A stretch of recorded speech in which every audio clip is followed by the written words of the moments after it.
Mereka pornografi oke-oke aja ya. Buat film apa, bahkan nyadur film apa kayak yang semi-semi boleh saja. Dan mendatangkan iklan juga. Jadi lucu. Di sini boleh, di sini enggak.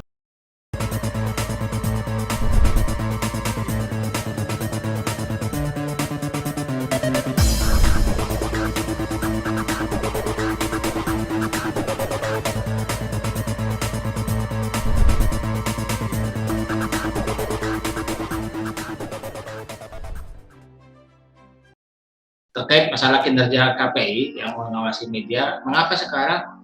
Karena dulu undang-undang mengatakan penyiaran, kewenangan KPI kan hanya mencakup masalah lembaga siaran, yaitu televisi dan radio, tidak termasuk media digital. Apa tanggapan Pak Ketua? Ya, undang-undang ini kan dibuat pada tahun 2002 ya. Pada tahun 2002 itu internet belum secepat sekarang atau secanggih sekarang. Dulu itu masih 2G, bahkan ya sudah 3G tapi sebagian masih 2G ya. Kalau sekarang itu sudah 4G, bahkan di beberapa tempat sudah 5G. Nah, 2002 itu, di tahun 2002 itu handphone juga nggak berkembang seperti sekarang. Jadi handphone itu masih dinamakan ya sebagai telepon genggam. Kalau sekarang bukan handphone tapi smartphone. Nah, itu kan beda. Jadi telepon pintar. Kenapa disebut dengan telepon pintar? Karena dia bisa terakses dengan internet, kita bisa melihat pekerjaan kita dari handphone. Jadi gadget itu udah fungsinya banyak banget atau disebut dengan multifungsi. 2002 itu handphone cuma fungsinya untuk phone, lalu kemudian paling ada SMS ya waktu itu ya.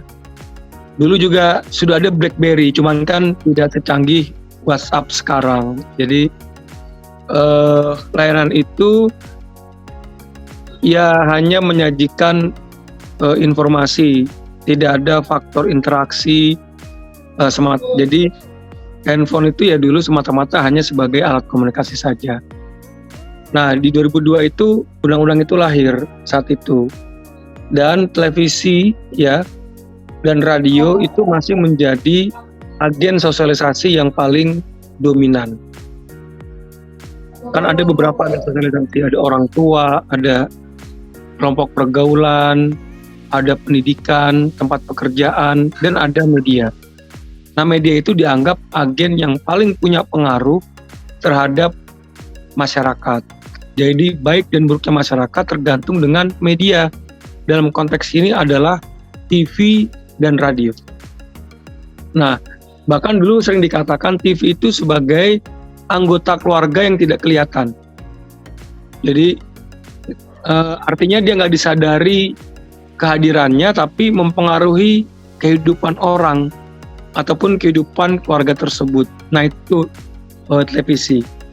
Radio juga seperti itu.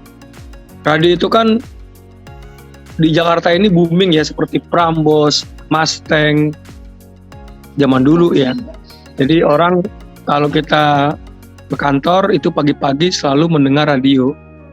Terus kemudian pulang ke rumah dengar radio. Di rumah pun ya, dulu tuh saya kalau belajar mau mid-test atau final test waktu kuliah selalu mendengarkan radio.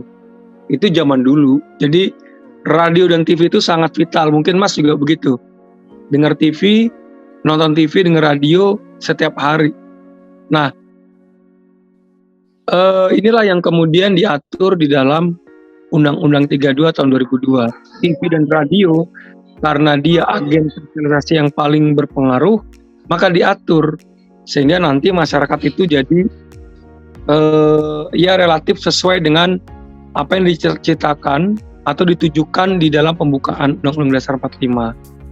Misalnya mencerdaskan kehidupan bangsa, kira-kira begitu.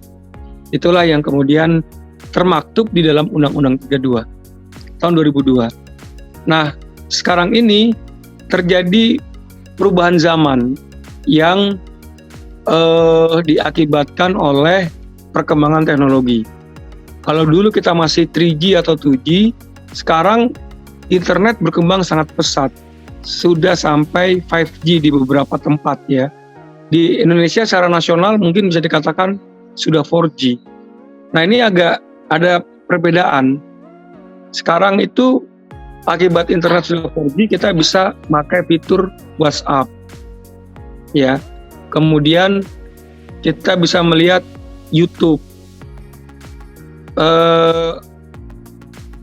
Gadget kita berfungsi banyak banget, ya. Berfungsi banyak banget. Dia bukan hanya sebagai alat komunikasi, tetapi sebagai alat untuk menonton. Alat sebagaimana TV lah. Bahkan dia bisa interaktif dengan apa yang ditonton. Itu kan luar biasa. Nah, semakin lama, semakin kesini, ini penelitian dari Nielsen, durasi orang menonton televisi semakin turun. Tapi durasi orang berinteraksi, menonton gadget semakin tinggi. Nah ini perbedaannya nih sekarang ini. Jadi orang sudah tidak lagi melihat TV itu sebagai anggota keluarga yang tidak disadari. Sekarang anggota keluarga yang tidak disadari oleh keluarga itu adalah handphone. Coba, kalau kita kehilangan handphone pasti panik kan? Panik. Orang malah suka bersorong sama saya gini, kalau kita kehilangan istri mungkin 1-2 hari baru dicari. Kalau kehilangan handphone 1-2 jam ada sibuk banget. Itu bayangin itu. Kayak gitu Mas. Jadi luar biasa banget perbedaannya dengan zaman dulu. Nah, padahal substansi dari undang-undang itu adalah tentang penyiarannya. Kalau dulu penyiaran itu memakai TV dan radio, sekarang ternyata bisa pakai handphone. Nah, ini kan mediumnya, tapi substansinya sama tentang penyiaran. Nah, KPI kemudian melihat begini, kalau kemudian TV semakin lama semakin berkurang penontonnya ataupun peminatnya, terutama di kalangan milenial, nah lalu kemudian orang menonton handphone dengan segala macam konten yang tidak tersaring itu, maka timbul pertanyaan dari saya sebagai ketua KPI pada saat itu, kenapa kemudian undang-undang ini tidak ditafsir ulang, dikontekstualisasi kan gitu. Biasanya kan gitu tuh kalau misalnya kitab dikontekstualisasi agar relevan dengan zaman kan kira-kira adalah bahasa begitu. Nah ini undang-undang ini apa tidak mungkin kalau kita kontekstualisasikan dengan zaman sekarang. Itu yang pertama. Yang kedua, ya kita menunggu revisi undang-undang penyiaran. Ini kan sekarang sedang berjalan dari dulu sampai sekarang ya. Sekarang semoga sudah finish nih Undang-Undang 32 direvisi dan semoga media baru yang tadi saya sebut dimasukkan ke dalam kategori penyiaran. Nah, ini yang kemudian saya coba kontekstualisasikan bahwa media baru yang dapat dinikmati lewat internet itu juga menjadi ranah pengawasan KPI. Saat itu ya, wah ini kan kemudian rame nih. Banyak kemudian netizen, terutama kalangan milenial yang nggak setuju. Yang nggak setuju tuh saya bisa petakan beberapa bagian. Yang pertama, mereka yang tidak setuju dengan alasan regulasi. Nah, saya sepakat memang regulasinya kan tadi saya bilang harus ada kontekstualisasi, kan begitu. Jadi ini saya maklumi bahwa memang regulasi karena dibuat tahun 2002, dia tidak menjangkau terkerangkeng dengan si undang-undang. Kalau bisa kita kontekstualisasi sehingga kerangkeng itu bisa lepas, kira-kira begitu. Itu yang pertama, yang orang kelompok pertama. Yang kedua, orang yang memang tidak ingin diatur sama sekali. Jadi ini kan demokrasi, selalu mereka berargumentasi demokrasi. Demokrasi penuh dengan kebebasan. Jadi mereka tidak mau ada pengaturan ataupun intervensi sekecil apapun dari negara ataupun seperti lembaga seperti KPI gitu. Nah ini pun juga saya diskusi dengan netizen. Di Amerika itu demokrasi diatur, di Eropa itu diatur, karena kalau dia tidak diatur demokrasi, maka akan jatuhnya ke anarki. Anarki suatu kondisi yang tidak ada regulasi sama sekali, bukan hanya less regulation, tapi nggak ada regulasi sama sekali. Jadi semua orang ya anarki lah gimana gitu.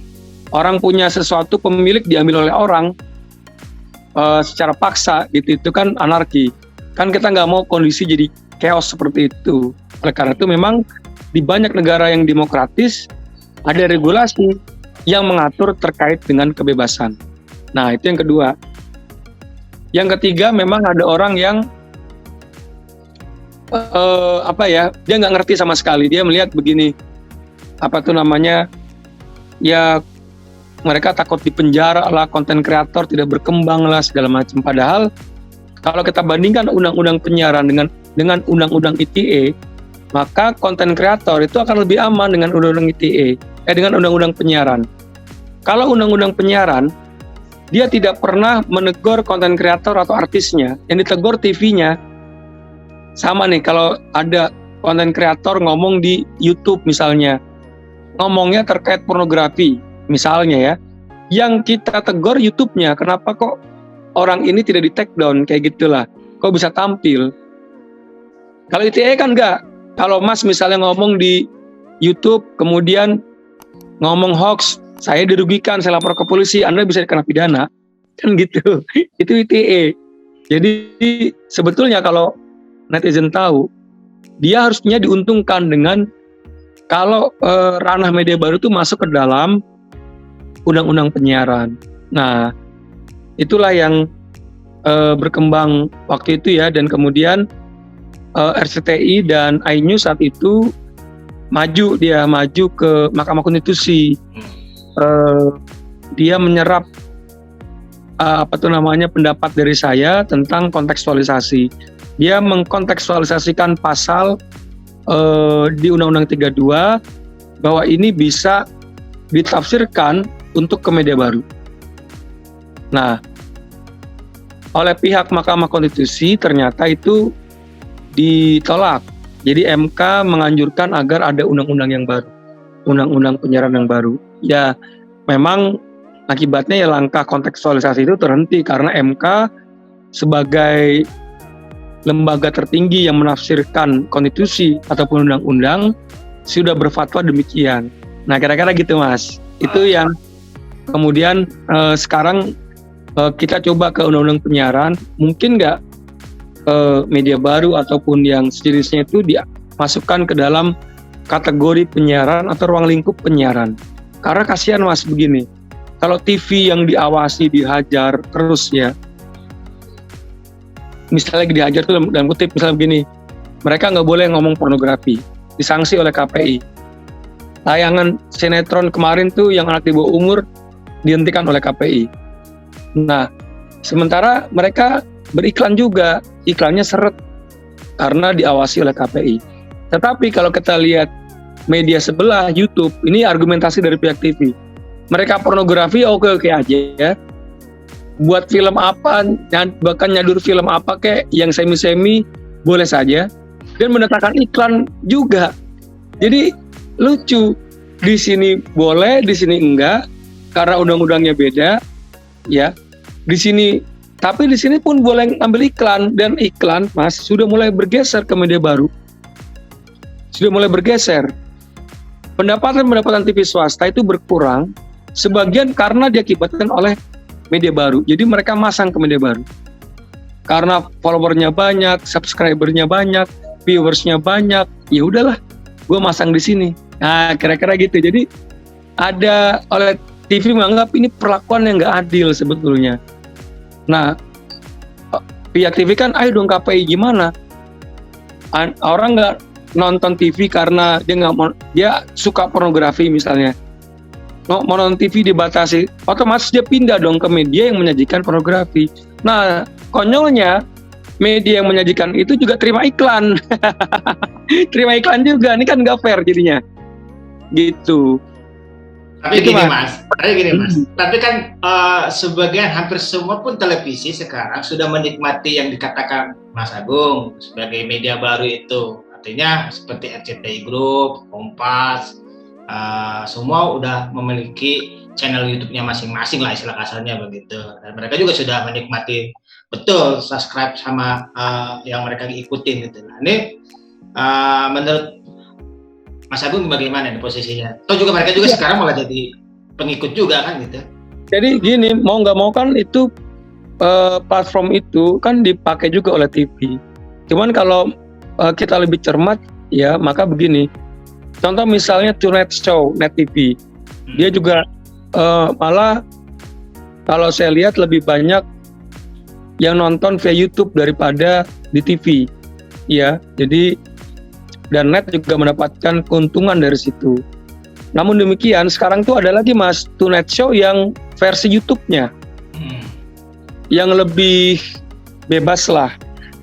Saya dapat laporan dari malah waktu itu orang Kominfo WA, Mas ini tolong ditegur dong Tonight Show. Waduh, ini Net TV. Pas saya cek ternyata nggak ada di TV-nya. Di YouTube. Itu YouTube. Jadi sekarang modelnya begitu. Hotman Paris juga. Hotman Paris dulu di iNews tuh.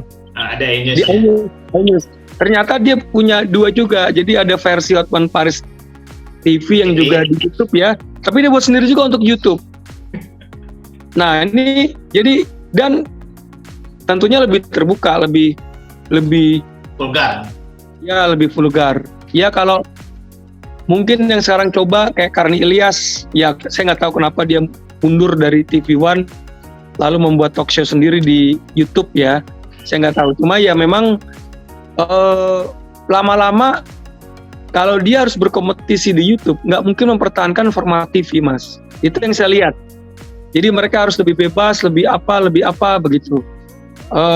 Ya bercandaannya malah muncul kata-kata kasar, kata-kata ya ngaco-ngaco lah gitu.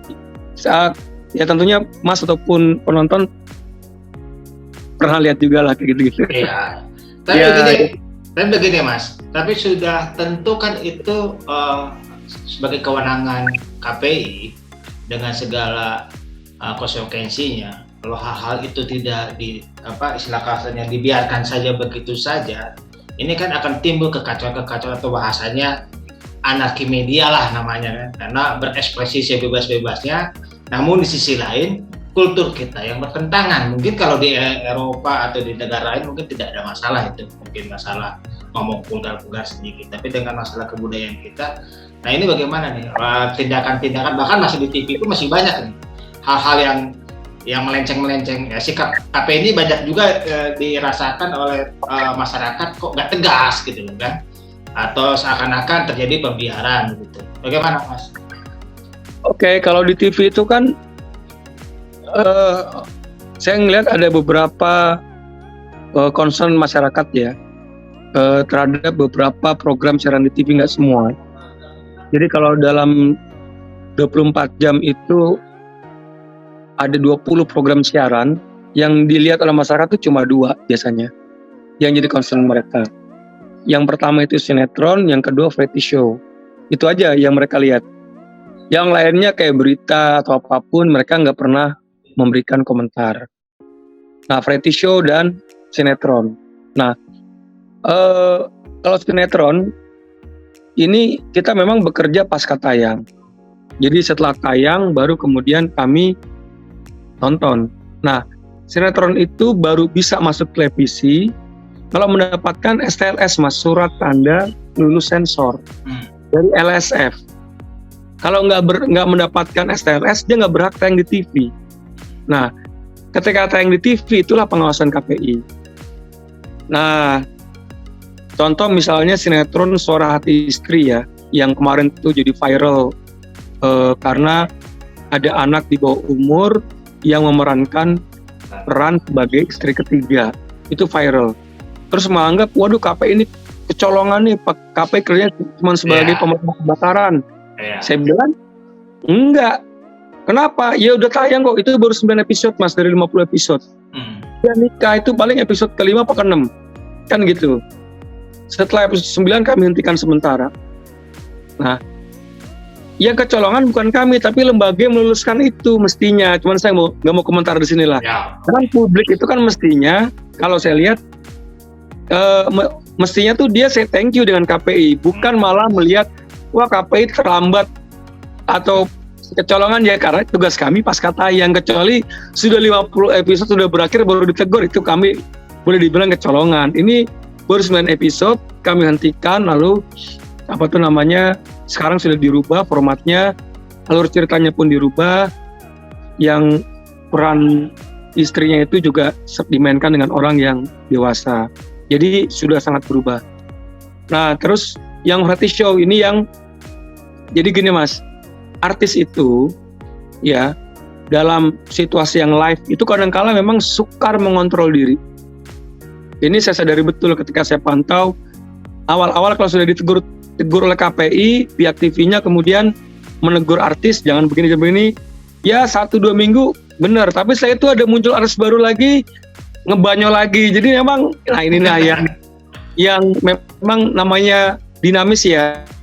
Ya kami terus bina terus. Jadi dua itu sinetron dan variety show ini. Nah kalau sinetron ini kami coba benahi dengan mengajak kerjasama LSF untuk membuat struktur baru. Jadi gini Mas, kalau di Korea itu kan maksimal 30-50 episode sinetron kayak drama Korea dikasih ke LSF, di Korea juga ada LSF, dilihat 50 episode baru kemudian masuk ke TV. Nah kalau di Indonesia itu sampai 2.500 episode, kadangkala dikirim LSF sekarang besok mau tayang, nah kan jadi kejar tayang terus. Nah kualitas konten jadi nggak bagus. Coba kita buat per 50 episode aja, kasih ke LSF 50 episode. Jadi LSF itu bisa menilai lebih detail, ketika TV jadi aman gitu kontennya.